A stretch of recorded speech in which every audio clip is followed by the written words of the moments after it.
오늘은 에베소서 8번째 시간으로 구원의 보증 되시는 성령, 구원의 보증 되시는 성령이란 제목으로 같이 하나님의 말씀을 나누겠습니다. 여러분은 교회를 다니시면서 내가 정말 구원받은 사람일까? 그런 생각을 혹시 해보신 적이 있으신지 모르겠어요.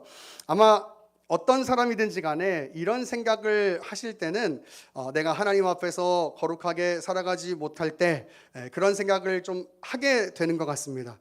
내가 이렇게 하나님 앞에서 죄를 짓고 사는데 내가 과연 믿음이 있는 사람이 맞는가 하는 그런 자책으로 우리는 우리의 구원을 의심하게 되는 때도 있는 것 같아요. 혹은 상대적인 의미에 있어서 내 믿음이 다른 사람보다 좀 못해 보인다는 생각이 들 때 그때 내가 과연 하나님의 구원을 입은 사람인가 하는 생각을 하게 되는 것도 같아요. 그런데 때로는 정말 어렵고 답답한 상황 가운데서 하나님의 함께 하심이 느껴지지 않을 때 혹은 정말 이해될 수 없는 상황들이 내 인생 가운데 벌어질 때 그런 생각들을 하게 되는 것 같습니다. 그런데 여러분, 성경은 우리에게 그 생각이 아무런 의미가 없다라고 가르칩니다. 왜냐하면 우리의 구원의 그 근거가 우리에게 있지 않고 하나님께 있기 때문이라고 성경이 가르치고 있기 때문이에요.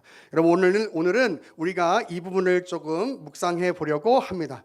여러분, 우리가 오늘 읽은 본문은 두 부분으로 구분할 수가 있는데 11절과 12절 그리고 13절과 14절로 나누어 보면 11절과 12절에서는 하나님의 예정을 입은 구원받은 사람들을 우리라고 표현하고 있고요. 그리고 13절에서 14절에서는 그 구원받은 사람들을 너희와 우리로 기록하고 있습니다.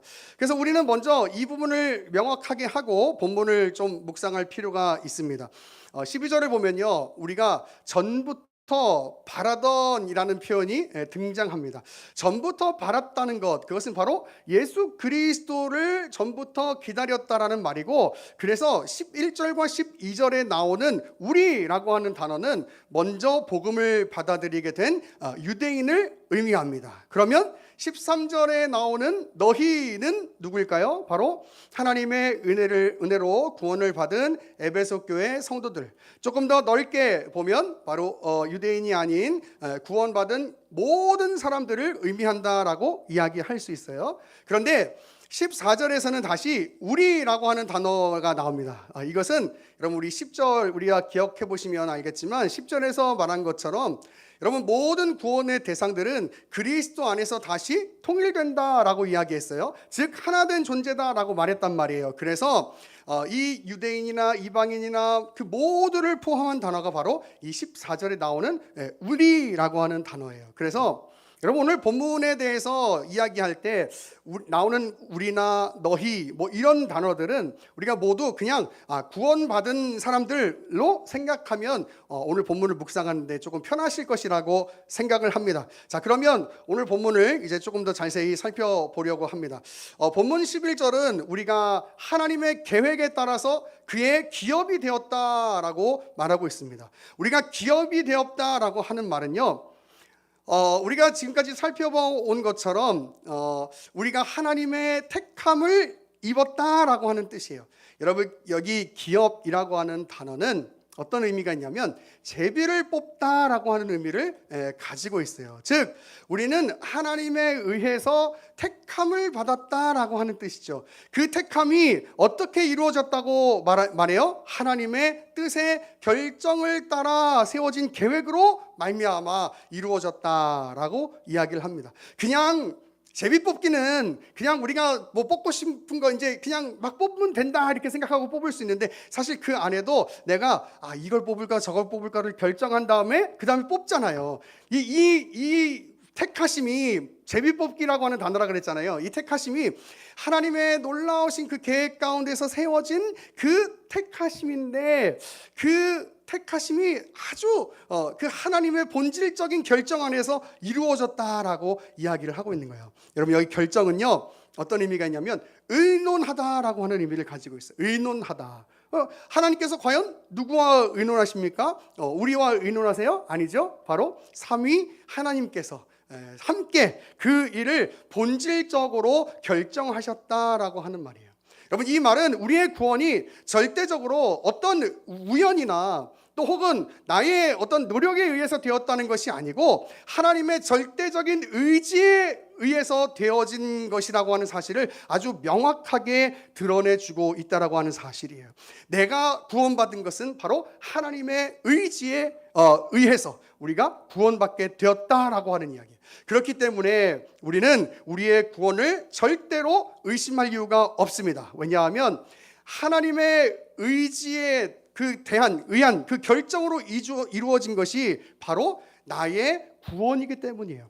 하나님의 의지에 의해서 결정되었다라고 하는 것은 하나님의 의지는 절대로 실수가 없으시고 하나님의 의지는 절대로 변함이 없으시기 때문이에요. 그런 하나님께서 우리의 구원의 근거가 하나님께 있다고 말씀하고 있기 때문에 우리는 하나님에 대한 의심을 하지 않는 이상 우리의 구원에 대해서 의심할 이유가 아무것도 없다라고 성경이 이야기를 하고 있는 겁니다. 여러분, 우리는 하나님이 선하신 분이며 완전한 분이시라고 고백하잖아요. 그럴 때 그 구원의 근거가 하나님께 있다면 그것으로 말미암아 절대로 우리의 구원이 흔들릴 수가 없고 취소될 수가 없고 우리의 구원이 의심할 수도 없다라고 하는 것이 성경의 가르침이라고 하는 거예요. 여러분, 본문은 이 사실을 더 확실하게 이야기하고 있는데 그것을 어떤 단어로 명확하게 하고 있냐면 바로 13절 14절에 나오는 성령과 보증이라고 하는 단어로 우리의 구원에 대한 그 하나님의 의지를 더욱 명확하게 하고 있습니다. 13절을 보면은 우리가 성령으로 인치심을 받았다라고 이야기합니다. 여기 인치심이라고 하는 단어는요, 뭐 위에 표를 하다 혹은 무슨 표로 구별해 놓다라고 하는 의미를 가지고 있어요. 그래서 이 인친다라고 하는 이 말은요, 이 내용물이 정확합니다라고 하는 사실을 딱 보증해 줄 때 그때 딱 꽝 하고 도장을 찍는 거, 그게 인치는 거죠. 또 혹은 왕의 여신 서신이 이제 전달될 때 그 어떤 진위와 권위를 나타낼 때 사용되는 단어가 바로 이 도장을 꽉 찍는 거, 인치다라고 하는 거예요. 또 다른 의미로는요, 자신의 소유권을 증명할 때 사용되는 단어가 바로 이 인친다라고 하는 단어예요. 즉 구원받은 사람들이 진리의 말씀을 듣고 믿게 된 것이 확실한 구원의 증거라고 성령께서 그들 안에서 도장을 꽉 찍어주셨다라고 하는 이야기예요. 여러분, 조금 더 설명을 해보면, 자, 13절을 다시 보면요, 먼저 어떤 사람이 진리의 말씀, 그 구원의 복음을 듣게 됩니다. 여기 듣게 된다는 것은 어떤 외부적인 요인이나 그것을 통해서 복음을 듣게 된 것도 의미하지만 우리의 내면 안에서 성령의 역사를 통해서 복음을 받아들이게 된 것 또한 의미합니다. 그래서 이 복음을 듣고 예수 그리스도를 믿게 됩니다. 그러면 우리는 여기서 내가 믿었다라고 이야기할 때 우리는 여기서 우리의 의지를 드러내게 될 수도 있어요. 왜냐하면 어쨌든 내가 믿은 것 아니냐라고 하는 말이에요. 그런데 성경은요, 그 얘기를 어떻게 하냐면 우리에게는 절대로 복음을 들을 의지도 없고 복음을 향하여 예수 그리스도를 향해서 하나님을 향하여 열심을 내서 믿을 수 있는 그 어떤 의지도 없다라고 가르치고 있어요. 오직 성령의 역사하심을 통해서만이 예수 그리스도를 믿게 된다라고 가르치고 있다라고 하는 사실이에요. 우리 성경을 한번 좀 찾아볼까요? 에스겔 36장 26절입니다. 에스겔서 36장 26절입니다.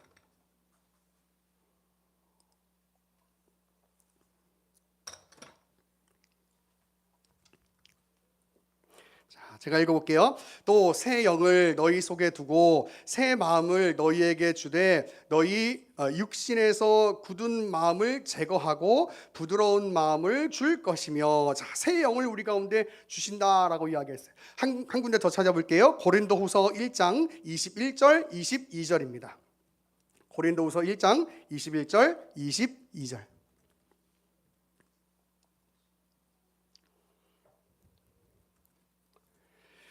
제가 읽겠습니다. 우리를 너희와 함께 그리스도 안에서 굳건하게 하시고 우리에게 기름을 부으신 이는 하나님이시니 그가 또한 우리에게 인치시고 보증으로 우리 마음에 성령을 주셨느니라 라고 되어 있어요. 할렐루야. 오늘 하나님께서 성령을 딱 우리 가운데 주심으로 말미암아 우리가 구원받은 자로서 살아갈 수 있게 됐다라고 하나님께서 그렇게 만들어 주셨다라고 이야기를 하고 있는 것이에요.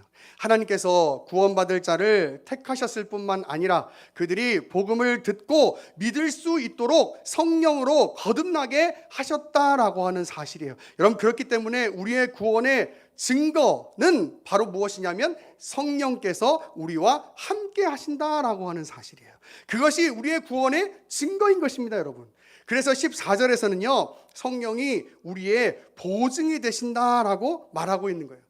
여기 보증이라는 말은요, 물건의 전체 값이 완전히 지불될 것이다 라고 하는 그 약속을 담아서 미리 내는 계약금을 의미하는 단어가 이 보증이라고 하는 단어예요. 즉 우리가 지금까지 설명한 말을 한마디로 표현하면 하나님께서 우리의 구원이 확실히 이루어질 것이라고 그 증표로 우리에게 주신 것이 바로 성령이다라고 이야기를 하고 있다라고 하는 사실이에요. 여러분, 성령을 우리 가운데 주셨기 때문에 우리가 구원받은 사람이다라고 성경이 가르치고 있다는 얘기예요. 우리 한 번 더 성경을 찾아보겠습니다. 요한복음 14장 16절입니다. 요한복음 14장 16절.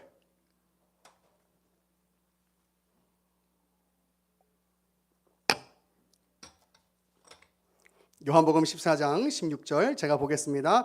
내가 아버지께 구하겠으니 그가 또 다른 보혜사를 너희에게 주사 영원토록 너희와 함께 있게 하리니. 자, 하나님께서 우리 가운데 성령을 주시고 17절 그는 진리의 영이라 세상은 능히 그를 받지 못하나니 이는 그를 보지도 못하고 알지도 못함이라. 그러나 너희는 그를 아나니 그는 너희와 함께 거하시며 또 너희 속에 계시겠습니다. 아멘. 성령께서 우리 가운데 계신다라고 이야기를 하고 있어요.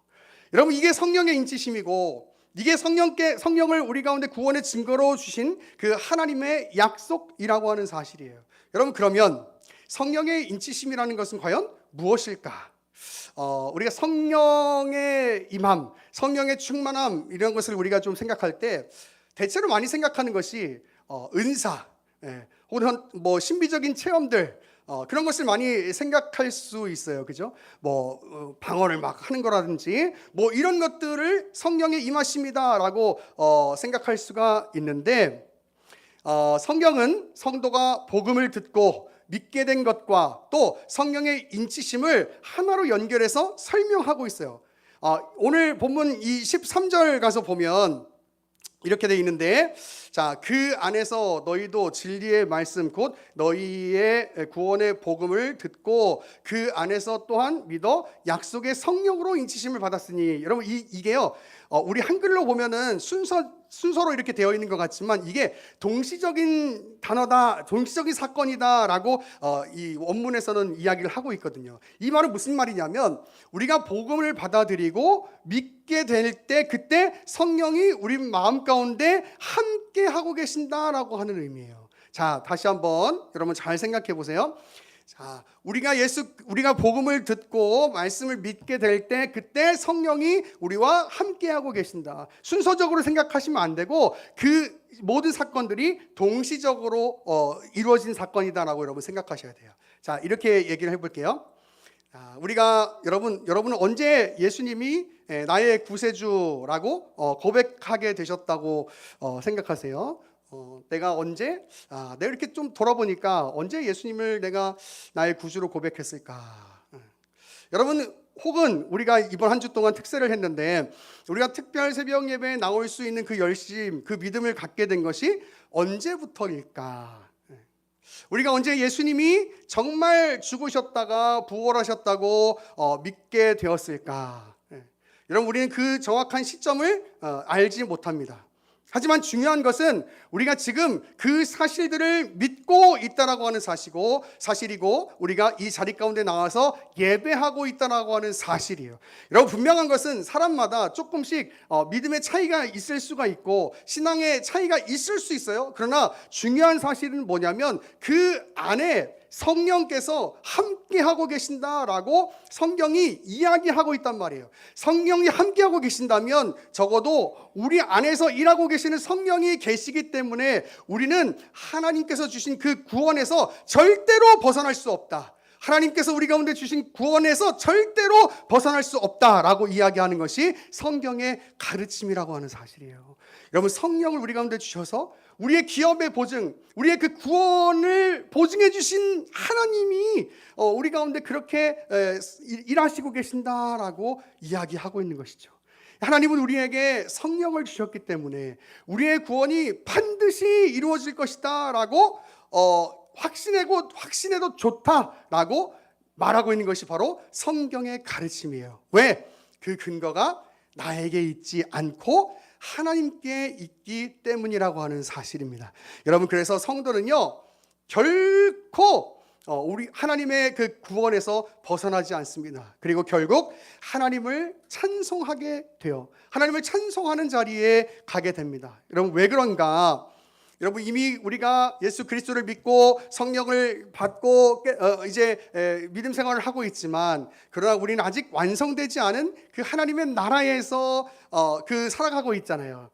그렇기 때문에 우리가 하나님의 은혜로 말미암아 하나님의 자녀가 되었지만, 그러나 여전히 우리 안에 늘 죄악되고 연약한 모습이 있는 것이 사실이에요. 근데 그럼에도 불구하고 성경이 이야기하는 건 뭐냐면, 그 너희의 어떤 마음과 행동의 그 근거가 있지 않고, 그 행위가 너희의 그 구원의 근거가 있지 않고 나에게 그 근거가 있어 라고 이야기하고 있기 때문에 우리는 하나님의 구원을 기억할 때 찬송할 수밖에 없어요. 왜? 아니, 나같이 이렇게 부족한 사람을 하나님께서 구원하셨다고?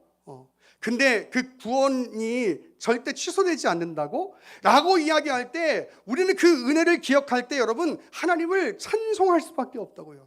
이 부족한 나를 하나님이 구원해 주셨다니. 우리 찬송가 305장에 그런 찬양 있잖아요. 나 같은 죄인 살리신 주의 놀라와 잃었던 생명 찾았고 광명을 얻었네. 나 같은 죄인 살리신 그 은혜 놀라와. 여러분, 우린 여전히 하나님 앞에 죄인된 모습으로 살고 있어요. 그 구원의 근거가 나의 행위에 있다면, 나의 마음에 있다면, 여러분, 우리의 구원은 정말 수도 없이 취소됐을지도 몰라요. 그런데 하나님께서 이렇게 얘기하는 거야. 너희의 구원은, 너희 한 사람 한 사람의 구원은 내가 영원전부터 계획해 놓은 그 결정 안에서 이루어진 것이고, 그것을 너희가 알도록 하시기 위해서 성령을 너희에게 주었다라고 하나님께서 말씀하시면서 우리로 하여금 그 하나님의 구원에 대한 그 안정감을 가질 수 있도록 만들어요. 여러분, 그 하나님의 구원에 대한 그 안정감을 가질 수 있다라고 하는 사실 때문에 우리는요 하나님을 찬양할 수밖에 없어요. 나같이 부족한 자를 하나님께서 구원해 주셨다니. 그리고 그 구원해 주셨을 뿐만 아니라 그렇게 연약함에도 불구하고 나를 구원의 자리로 끝까지 인도해 가실 거라고 말씀하신다니. 여러분, 이 사실을 기억할 때 우리는 하나님을 찬송할 수밖에 없다라고 하는 사실이에요. 여러분, 우리는 하나님을 통해 하나님의 영광이 우리를 통해서 이제 드러나기를 원하게 되는 것입니다. 완전할 수는 없어도 우리는 그렇게 하나님을 예배하는 삶으로 지금 나아가고 있는 거예요. 그리고 하나님의 나라가 완성될 때는, 그때는 그 나라에서 영원히 하나님을 찬양하고 있을 것입니다.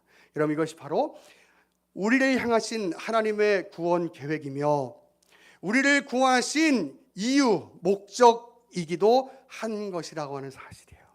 여러분, 우리에게 그 근거가 있지 않습니까? 여러분, 나에게 그 근거가 있지 않아요. 하나님의 주권 안에, 하나님의 그 결정 안에 우리 안에 그 근거가 있어요. 우리의 그 구원의 근거가 있어요. 여러분, 이것 때문에 우리의 마음에 안정감을 가질 수 있고, 이것 때문에 우리가 하나님 앞에 나와서 예배할 때 기쁨 가운데 예배할 수 있다라고 하는 사실입니다. 여러분, 말씀을 정리하면서요, 우리는 우리의 구원에 대해서 불안해하거나 의심할 이유가 전혀 없습니다. 왜냐하면 성경이 우리의 구원의 근거가 나에게 있지 않고 하나님께 있다고 가르치고 있기 때문입니다. 여러분, 사람은 변할 수 있습니다. 그러나 하나님은 절대로 변하시지 않으십니다. 여러분, 사람은 실수할 수 있습니다. 그러나 하나님은 절대로 실수하시지 않으십니다. 그래서 우리를 향한 그분의 그 구원 계획은 절대로 변하지 않고 절대로 잘못될 수 없습니다. 그 하나님께서 우리를 구원하시겠다고 말씀하셨고, 그것의 증거로 성령을 우리의 마음 가운데 주신 이상 우리는 절대로 하나님의 구원에서 떨어질 수 없다라고 하는 사실을, 여러분, 이걸 믿음으로 고백하시기를 간절히 축원합니다. 여러분, 우리는요 자꾸 우리의 행위 안에서 존재하는 어떤 부족을 보면서 하나님의 구원을 의심합니다. 여러분, 물론 구원받는 사람은요 성령의 역사하심을 통해서 분명히 선한 방향으로 변화되는 삶을 살게 되어져 있어요. 여러분, 예수 그리스도를 믿는 사람은요 삶의 변화가 분명히 있어요. 언어에 이 거칠음이 있던 사람들이 부드러움으로 그 언어가 바뀐다고요. 성격에 이 까칠함이 있던 사람들이 성격의 유함으로 바뀐다고요. 나만 생각했던 사람이 하나님의 사랑을 깊이 깨달으면서 주변에 있는 사람들을 생각하는 그 사랑의 마음으로 바뀐다고요. 변화된다고요. 여러분, 그게 성화잖아요. 성화. 내 본능적으로 살았던 게으르게 살았던 사람이 하나님을 믿고 변화돼서 부지런하게 살 수 있는 그 변화가 분명히 나타난다고요. 여러분, 그게 성화예요. 성령의 역사예요. 그런데 그렇다 하더라도 우리는 완전한 경건, 완전한 행위에 이를 수가 없단 말이에요. 또한 신앙이 깊어지면 깊어질수록 오히려 나의 그 부족을 더 깊이 깨닫게 된단 말이에요. 그래서 마치 내가 하나님의 구원 안에 있지 않은 사람처럼 여겨질 수 있어요. 행위에 집중하면 그렇단 말이에요. 그런데 여러분, 그것은 우리를 넘어지게 만드는 사탄의 작업이라는 사실을 여러분 꼭 기억하셔야 돼요. 성경은 절대 그렇게 이야기하지 않아요. 우리의 구원은 우리의 행위를 통해서 이루어지는 것이 아니고 하나님의 예정, 하나님의 선택에 의해서 이루어지는 것이다 라고 이야기를 하는 거예요. 하나님께서 우리를 구원하시고자 하는 그 의지, 그 절대로 변함없고 절대로 실수 없는 그 의지로 말미암아 우리의 구원이 이루어져 가고 있다라고 성경이 가르치고 있어요. 여러분, 그렇기 때문에 내 마음속에서 나의 구원을 의심하는 생각을 절대로 하시면 안 돼요. 오히려 그런 생각이 든다면 예수 그리스도의 이름으로 그런 이 의심을 주고 마음을 주는 어둠의 세력들을 물리치셔야 합니다. 그리고 하나님께서 주시는 그 평안 가운데 여러분 살아갈 수 있기를 기도하셔야 돼요. 여러분, 우리 구원이 불안하지 않은 이유는, 여러분, 우리 구원이 우리를 만족하게 하고 평안 가운데로 이끄는 이유는 우리에게 그 구원의 근거가 있지 않고 하나님께 우리의 그 구원의 근거가 있기 때문이라고 하는 사실이에요. 여러분, 이것이 바로 하나님께서 우리를 향하신 그 구원 계획이라고 하는 사실인 거죠. 여러분, 에베소서 우리가 나중에 살펴보게 되겠지만 에베소서 2장 8절 9절에서는 이렇게 이야기해요. 너희는 그 은혜에 의하여 믿음으로 말미암아 구원을 받았으니 이것은 너희에게서 난 것이 아니요 하나님의 선물이라. 행위에서 난 것이 아니니 이는 누구든지 자랑하지 못하게 하려 함이라. 할렐루야. 여러분, 자랑하지 못하게 하게.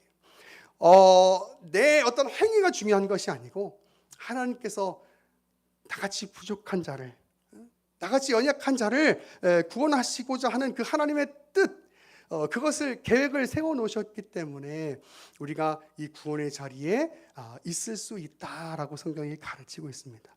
여러분, 이 사실 앞에, 하나님 앞에 감사하고 또 감격하고 또 그렇기 때문에 더욱더 하나님을 의지하는 삶을 살아가는 저와 여러분 될 수 있기를 간절히 축원합니다. 우리 아까 제가 찬양했던 것처럼 나 같은 죄인 살리신 주 은혜 놀라와 잃었던 생명 찾았고 광명을 얻었네. 여러분 이 찬양의 가사가 정말 나를 구원하시고자 하는 그 하나님의 의지의 열심, 그 강한 의지로 여러분의 마음 가운데 새겨질 수 있게 되기를 간절히 축원합니다.